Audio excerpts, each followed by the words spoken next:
Let's continue with this. It's a simple question. Are AIPAC's goals shaped by the goals of the Israeli government? And I'm just going to ask you a question straightforwardly. And if you say no, I think we both know that's not true. Hey, are they shaped by? Are they coordinating with the Israeli government? Are they talking with them? Yes. The Israeli Israel government? directing them? You want to talk about FARA? The law on lobbying on behalf of someone. Yeah. It is, I hire you and you lobby on behalf of me. I direct you. Does Israel direct AIPAC? No, they are not lobbying on behalf of them. Do they care about them? Yes, but Or do you think that it's just interesting because what you're now describing in a very defensive way, I will say, is foreign influence over our politics. No. And you began, and it's so transparently obvious to everybody. I don't know why you would be embarrassed of it. You've said that you are sincerely for Israel. I believe you. I don't think you have some weird agenda. You seem to be sincere. By the way, Tucker, it's a very weird thing. The obsession with Israel, when we're talking about foreign countries, it's hardly an obsession. You're not talking about Chinese, you're not talking about Japanese, you're not talking about the Brits, you're not talking about the French. The question, what about the Jews? What about the Jews? Oh, I'm an anti-Semite now. Senator, you're asking the questions, Tucker. You're asking, why are the Jews controlling our foreign policy? Senator, that's what you just asked. Hardly saying that, and I have. That is exactly what you just said. Well, actually, I can speak for myself and tell you what I. Tucker's not saying that, and that's actually the problem. Yes, because exactly. It is about the Jews. Yes, and it's a Jewish state. And there are American Jews who support a Jewish state, and there are millions of evangelical Christians who worship a Jewish God and want the Jews to be in control of the Holy Land so the apocalypse can come about. This is what it is about. It's not really about money. Money makes things flow. It makes things work. But it's actually fundamentally about the Jews. And so when you just avoid that, you're like, Jews, what? I didn't say Jews. I'm not talking about Jews. It's this like feigned ignorance, and it just annoys me on some level, because you have to say that if you're going to talk about this matter seriously. Yes.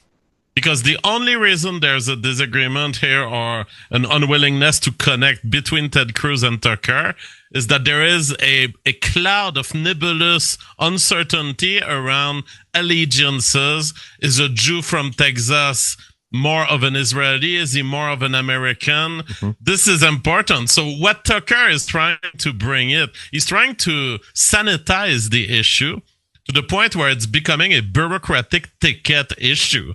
Like, is AIPAC exactly following the word of the law, or is it a little bit beside? And should we fine them $10,000? Beside this is a very bureaucratic question. The actual question is a question of civilization, allegiance, and what is America. 100%. Let me just do this. Let me finish this exchange, and then I'll address these two questions we have. I am saying, good, on behalf not simply of myself, but of my many Jewish friends who would have the same questions. Oh, God. Which is, to what extent... Yeah, all your Jewish friends are like, I have these questions. What it's about a foreign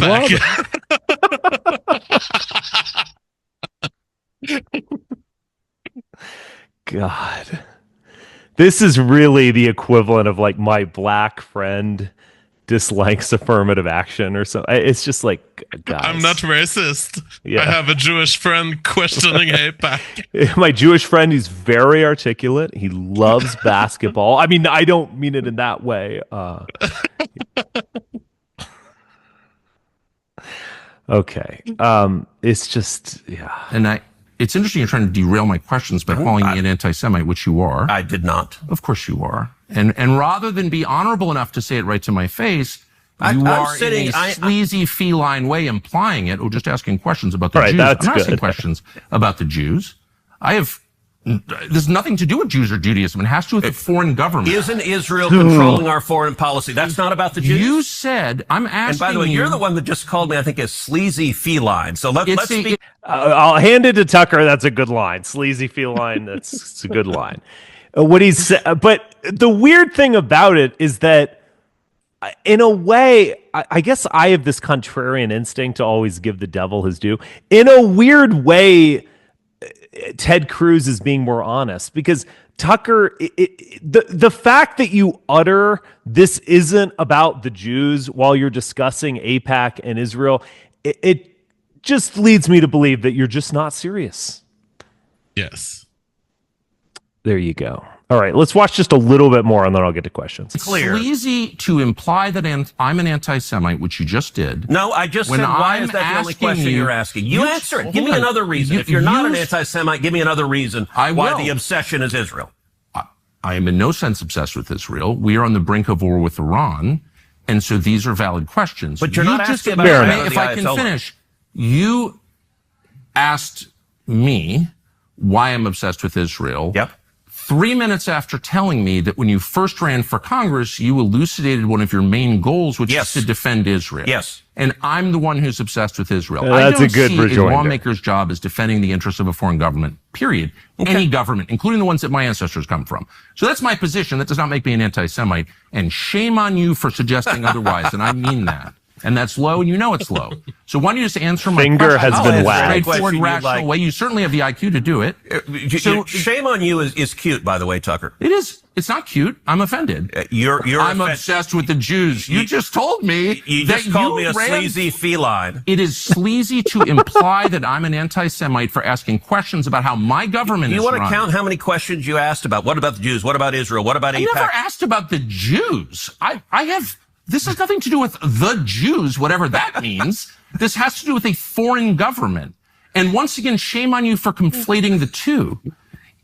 They have nothing to do with each other. I'm talking about the influence Israel of and Jews have nothing to do with each other. That's just ridiculous. All Jews Ted Cruz gets it right. All Jews, which I am not, nor would I ever be undertaking now. I'm not attacking anybody. By the way, that's who Iran wants to kill, is all the Jews and all the Americans. And I'm totally opposed to that. Okay. But now, because except you don't want to do anything about it. Decisions need to be made. We can talk about those decisions. And I plan to. Good. But I just want to get a sense of whether you think, having described yourself as an America First person whose only criterion for judgment on foreign policy is America's national interest, to what extent you're influenced by a foreign government, which gives you a lot of money through its lobby, and you're claiming this has nothing to do with the foreign government. They're not coordinating. Yes, they're spying on us, but it doesn't bother you. And I'm sort of wondering, like, what is this? This is one of the weirdest conversations I've ever had. I'll tell you what, and I'll answer any question you like, but let's try to... Are you going to call me an anti-Semite again, or no? Let's try to ratchet down the temperature a little. You're the one who went to motive. I'm asking honest questions. I'm just asking questions. Yes, that's it. That is what I'm doing. Let's try to ratchet down the temperature a little bit. Okay. Picture the house of your dreams. Maybe it's got an outdoor pool, a huge... No! He does a lot of ads. The thing is, anyways, Farah is the wrong thing. It's the wrong angle to all this. And what we would need is to sit down with Tucker and say, okay, suppose that there were a bunch of supporters of Guyana, who never talked to the government of Guyana. There are a bunch of black people in America. They really, really love the country. Mm-hmm. And suppose that they had their fundraising campaigns. It would be a breach of the Farah's goal, of the Farah spirit, but it wouldn't be a technical breach that you can prove in court. And the ultimate reasoning that we have to reach from this is Farah is not aggressive enough, because Farah doesn't go at enemies on the inside. And we need legislative tools to consider the fact that there are enemies on the inside of America. Yes, definitely. And the fact, in a way, that you need this legalistic mechanism kind of expresses the problem. You know, the fact that you need just money, just cash in a bag handed to someone to say something sort of gets at the problem, because it should be understood that not only is that illegal, but it's just not done. It's exactly. Borderline treasonous. Like we're not going to even listen to you if we even suspect that you are operating in that way. Yes. Yeah, it's interesting that this is a conversation between two Gentiles. There are Sam Cedar, who's Jewish, he has said many times that Zionism is not Judaism, which is a sort of interesting deflection to say it's a settler colonial state. And then you have Yeah. Bill Maher on the other hand, who's an atheist, who's been a Zionist his entire life, who's also Jewish, who will, He's half Jewish, I believe. But yeah, go on. yeah, Yeah. Irish and Jewish, yeah. Yeah. And he's an atheist and has been a Zionist and atheist his entire life, and has said numerous times that, well, the religion might be bad, but did you know that the archaeology in the Bible actually checks out, which is not even true. And I think to myself, why would you even care? You don't like religion, but Right. apparently you like it in this case. So these like two like Sussman Jews are like, and they don't like each other. They don't seem to get it. It's like there is no situation in which you would have a Jewish state. First of all, Jews have never had a Jewish state. It doesn't even like this is a new thing. Hmm. There's no archaeology to there's no There's no Jewish archaeology nationalism. that No. there is no archaeology of any kind that would prove that David had a united monarchy. Right. It is the Bible. That is the Yes. source for all of this Yes. stuff. There would Yeah. be no Israel without the Bible. There would Yes. be no Israel without Judaism.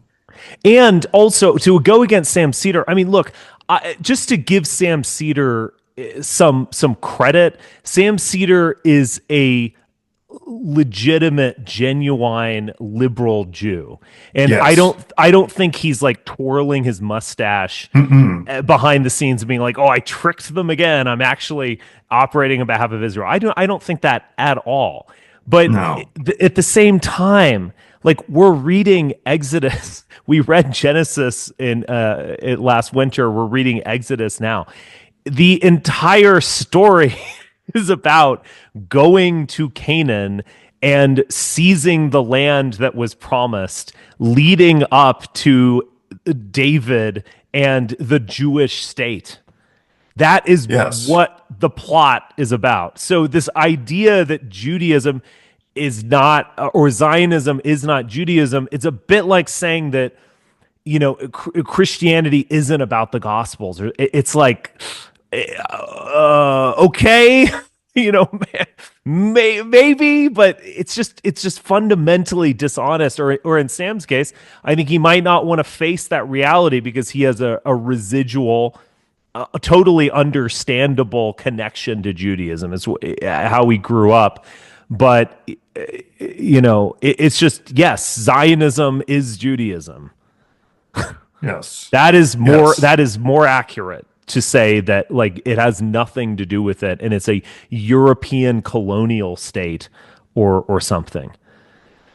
And I remember, I don't know if you remember this, but during the first Trump campaign, there were a lot of evangelicals, once they got on the Trump train, it took them a while. Hmm. They were calling Trump the modern day Cyrus, Yeah. which is interesting. Now that's from Chronicles, where Cyrus is a king. For people who don't know, Cyrus was a king. He was a Gentile king who ended the Babylonian captivity and allowed Jews to come home. And he was seen as he's not Jewish, but he's a sort of vessel for God's will. And it's interesting because American presidents, if you read the sort of history of the Zionist lobby, American presidents have actually been called a sort of heirs to Cyrus. There's actually a book. It's called American Presidents, Religion in Israel: The Heirs of Cyrus by Paul Charles Markley. Interesting. And he actually talks about this. Like there is within the sort of dynamic between American presidents, Zionists, the Zionist lobby, and Israel, a sort of King Cyrus complex. And a sort of, we're allowing the Jews to come home through a sort of Goyim empire, namely the American empire. You're allowing Jews to escape a sort of what happened with the Holocaust and the Second World War, which is their sort of excuse for this.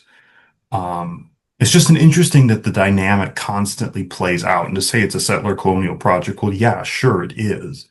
To some But it degree, wouldn't but exist, yeah, but it wouldn't exist without the Bible and without that inherent dynamic, I couldn't say it better. you know. Yes. So, It's also interesting of Trump saying he's king of Israel, which he also said, which it shouldn't be equated with being king of the Jews, which of course is the moniker that was placed on Jesus as he was crucified. And why he was crucified by claiming that he was king of the Jews. Being king of Israel is almost something different, and it does imply a kind of non-Jewish Gentile who is building the temple, or it might imply Herod. I mean, in some ways, but it's yeah. Cyrus is absolutely the best metaphor, and remember, Cyrus is also described as anointed. That is, Cyrus is a Messiah, the anointed one. But he is it's obviously a different type of Messiah than David or Jesus. right. And I think another thing is that, I mean, if you look at Luke's gospel, with the parable, the persistent widow and the unjust judge, um, that Jesus relates to the Mhm. crowd, he's basically explaining the dynamic between the Zionist lobby and the sort of American empire and the American Congress and sort of American political power, in the sense that the Zionist lobby and Israel domestic policy towards the Palestinians has been incredibly persistent, and there has been no sort of negotiation or diplomacy. It's just, this is what we want, we're going to do it, and we're going to defy international law. We're going to commit war crimes. We're going to do genocide. We're going to buy politicians. We're going to do it shamelessly and stop us. You know, it's Yeah. just a sort of a big giant dare, just stop us. And it works. I mean, in the story, of course, in Luke, you know, the widow obviously does get what she wants, and Zionists have also gotten what they want. Um, Unfortunately, the problem is that, you know, she's still a widow and the judge is still a judge. You know, there's still this power dynamic of, you know, you still have to go to the goyim for the martial aspect of this. Yes. Otherwise, you're powerless. That's the interesting part of it. It's like you could just say no to them, but there's no will to do that. And they believe it so strongly. I think that's the other problem, you know. I don't think you can call American presidents who have supported Zionism, and they all have for a Yeah. very long time. I don't think you could call them, you know, like you could say mustache twirlers. No, they actually believe it.